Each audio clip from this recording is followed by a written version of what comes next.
కుకట్పల్లి నియోజకవర్గంలో కాంగ్రెస్ అభ్యర్థి బండి రమేష్ ప్రచారం నిర్వహించారు. ఫతేనగర్ డివిజన్ గౌతమ్ నగర్లో కాంగ్రెస్ నేతలతో కలిసి ప్రచారం చేశారు. సోనియా గాంధీ ప్రవేశపెట్టిన 6 గ్యారెంటీలను ప్రజల్లోకి తీసుకువెళ్తామన్నారు. ఈ నెల 30న జరగనున్న ఎన్నికల్లో హస్తం గుర్తుపై ఓటు వేసి ఎమ్మెల్యేగా గెలిపించాలని విజ్ఞప్తి చేశారు.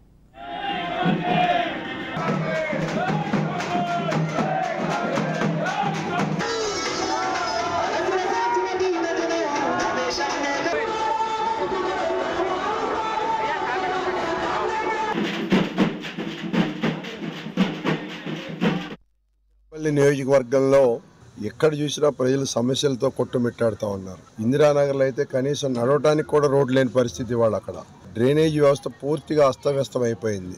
చుట్టుపక్కల ల్యాండ్ అంతా కూడా కబ్జా పెట్టేసి వాటికి సిమెంట్ బ్లాక్స్ తోటి కాంపౌండ్ వాల్స్ కట్టేయడం జరిగింది. ఇక్కడ ఉన్న లోకల్ నాయకులు మేము పొద్దున ఆ బస్తీల్లో తిరుగుతుంటే అక్కడ ఉన్న ప్రజలు అక్కడ కష్ట సుఖాలు చెప్తుంటే చాలా ఇబ్బంది అనిపించింది.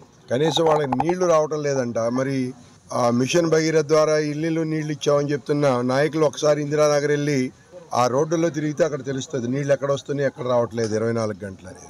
అలాగే ఏదైతే మేము అభివృద్ధి చేసామని చెప్పి చెప్తున్నారో పైనుంచి కింద వరకు కూడా మరి అభివృద్ధి బస్తీల్లో ఈ గల్లీల్లో తిరుగుతుంటే మీ అందరే సాక్ష్యం దీనికి ఎలా ఉందనేది అర్థమవుతా ఉంది.